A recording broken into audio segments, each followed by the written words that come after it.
2012년 겨울, 뉴스는 없었습니다. 공정한 방송이 하나라도 있었다면. 지금부터 씨를 뿌리고 물을 부어주세요. 조합원 가입으로 할 수 있습니다. 국민TV는 2016년 총선, 2017년 대선 가장 강력한 공정방송이 되겠습니다. 민주주의의 가장 확실한 투자, 국민TV. 포털 사이트에서 미디어 협동조합 국민TV를 검색하세요. 간밤의 지구촌 소식은 황준호 기자와 함께합니다. 황준호 기자. 예, 안녕하십니까? 네, 안녕하십니까? 예. 북한이 개성공단에 있는 물자 반출을 허용했는데 우리 정부가 알리지 않은 문제에 대해서 거의 모든 언론이 지적했네요. 북한이 이미 지난 3일에 공단의 유지 관리를 위한 관계자의 출입, 그리고 입주기업인들의 방문과 물자 반출, 이런 것들을 허용하겠다라는 의사를 남쪽에다 밝혔었는데 우리 정부가 그거를 알리지 않고 있다가 북한이 먼저 공개하고 통일부가 뒤늦게 시인하면서 지금 문제가 되고 있습니다. 통일부가 박근혜 대통령의 지시에 따라서 물자 반출을 위한 회담을 하자고 북한한테 제안했었는데 거기에 대한 대응으로 북한이 이미 우리가 물자 반출을 허용하겠다고 했다라고 밝혔는데요. 통일부 대변인이 어제 공식적으로 그런 사실이 있었다고 시인했습니다.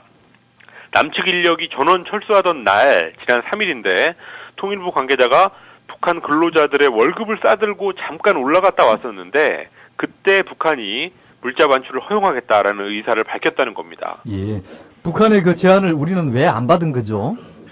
통일부 해명으로는 현금을 가지고 올라간 통일부 관계자가 결정권이 별로 없는 사람이라서 나중에 북한 너희들이 공식 입장을 내려보내면 남쪽에서 입장을 알려주겠다라고만 하고 그냥 내려왔다는 겁니다. 뭐 여기까지는 해명이 이해가 되는데요. 문제는 북한한테 그런 제안을 받았다는 사실 자체를 알리지 않았다는 게 문제입니다. 뭐 못 가져온 완제품들을 더 가져오고 싶어 하거나 아니면은 잠깐이라도 관리 인력을 보내고 싶은 기업들이 있을 텐데 그런 기업들한테 제대로 된 정보를 안 준 겁니다. 그리고 북한이 그렇게 제안을 했다는 것은 공단을 다시 돌리고 싶어 한다, 이렇게도 해석할 수 있기 때문에 거기에 따라서 우리 정부의 전략도 나올 수 있고 또 여론도 만들어줄 수 있고 그런 건데 그거를 막아버린 셈입니다. 어제 통일부는 북한의 공식 입장이 안 왔었다라는 식으로 북한 탓을 해보려고 했는데 이게 누구 탓이 더 크냐 이거를 따지기 전에 처음부터 북한의 그런 뜻을 알리지 않은 것, 그것은 분명히 문제였던 것 같습니다. 대통령에 대한 보고는 잘 됐을지도 모르겠네요. 그 부분이 더 심각한데요.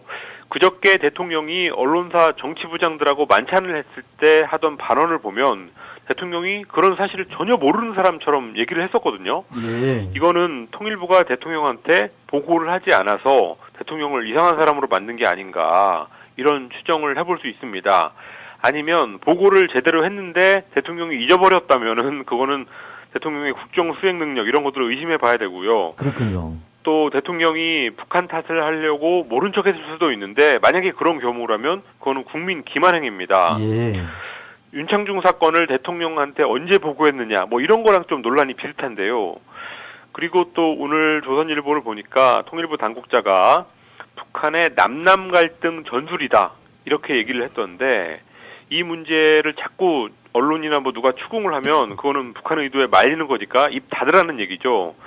이게 자기네 허물 가리려고 이런 입막음 논리를 내세우는 어떻게 보면 너무 치사한 태도가 아닌가 싶습니다.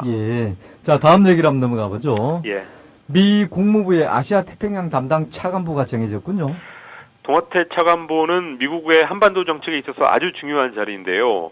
백악관 국가안전보장회의 NSC에서 아시아 담당 선임 보좌관을 했었던 데니얼 러셀이라는 사람이 동아태 차관보로 지명됐습니다.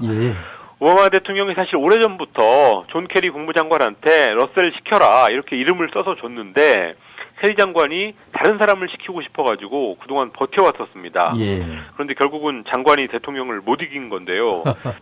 캐리 장관이 버텼던 이유는 우선은 전통적으로 이 지역 담당 차관보라는 자리는 국무장관이 지명하는 몫인데 그것까지 대통령이 인사를 하겠다고 하니까 최대한 좀 자기가 주도하려고 했던 거고요.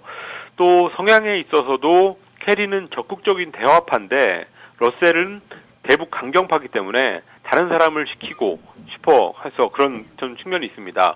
오바마 정부의 전략적 인내 정책이라든지 아니면 뭐 도발에는 보상이 없다 이런 식의 대북 정책을 러셀이 NSC에 있을 때 실무적으로 책임졌었습니다. 결국 그렇게 되면 한반도 정책이 안 변할 거란 얘기네요. 그런 것 같습니다. 그리고 기본적으로 이 사람은 일본 통이기 때문에 동북아 정책을이라고 하면은 그 머릿속에 일본이 딱 들어있는 사람이기 때문에 예. 뭐 우리한테는 여러모로 실망스러운 인사인 것 같습니다. 미국 내에서 대북 대화파들이 러셀 말고 다른 사람을 좀 밀어보려고 로비를 그동안 많이 해왔었는데 뭐 실망이 상당히 클 것 같습니다. 오바마 대통령이 바뀌지 않는다면 실무선에서는 한반도 정책이 안 바뀔 것 같습니다. 예. 자, 위안부 망언을 했던 일본 하시모토 오사카 시장을 우리 위안부 할머니들이 만난다고요? 예, 위안부는 필요했었다라는 망언으로 비난을 받고 있는 하시모토 도루 오사카 시장. 이 사람은 일본 유신의 공동 대표를 맡고 있기도 한데 예. 일본군 위안부 피해자 할머니들이 다음 주 금요일에 만나기로 했습니다. 김복동, 길원옥 할머니 두 분이 오사카 시청으로 가서 만나기로 했는데 일본군 위안부 문제 간사이 네트워크라는 일본 시민단체의 공동대표가 이 만남을 주선했다고 합니다. 네. 이 방청자 공동대표라는 분인데요. 망언에 대한 사죄와 발언 철회를 요구하는 자리가 될 거다라고 말했습니다. 그렇지만 하시모토 시장은 어제 나의 문제의식과 왜 그런 발언을 했는지 전하고 싶다라고 말했는데요. 일본 교도통신은 하시모토가 자기 발언에 대한 비판을 피하려는 목적이 있는 걸로 보인다. 이렇게 분석을 했습니다. 그러니까 제밥에 더 관심이 있다는 건데 예. 과연 어떤 만남이 될지 좀 잘 지켜봐야 될 것 같습니다. 한편 미군들한테 성매매를 권유하는 듯한 발언에 대해서는 사과했군요. 하시모토가 지난 화요일에 오키나와 주일미군 기지에 갔을 때 미군 병사들의 성적 욕구를 해소하기 위해서 풍속업을 활용하라라고 말한 데 대해서도 지금 엄청난 비난이 받고 있는데 예. 어제 방송 프로그램에 나가서 내가 너무 국제 감각이 부족했다. 반성해야 될 점이 있다. 이런 말을 했습니다. 그러면서 미국 풍속 문화에 대한 인식이 부족했다. 성적 에너지를 다루는 데 대해서 미군이 논의하길 바란다. 이런 말도 했는데요.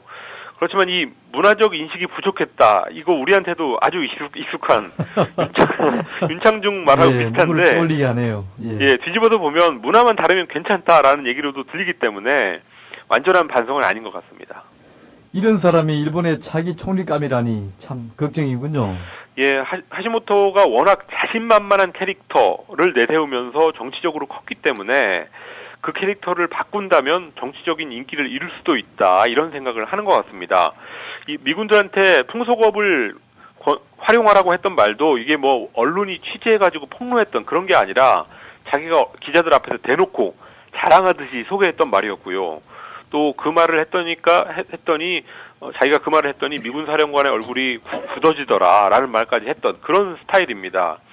그렇지만 이번에 위안부 발언하고 또 이런 여러 가지 발언들이 워낙 셌고 뭐 엄청난 비판이 많이 나오기 때문에 상당한 상처를 입은 것 같습니다.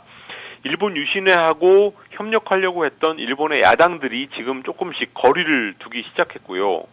또 야당들 사이에 거리가 생긴다면 아베 총리 입장에서는 유리한데 또 한편으로 아베 총리는 일본 유신회하고 손을 잡고 평화헌법을 바꾸려고 하고 있는데 그 구상에는 좀 차질이 생긴 그런 측면도 있는 것 같습니다. 예, 황 기자 오늘 수고하셨습니다. 예, 감사합니다. 네, 지금까지 황준호 기자와 함께했습니다.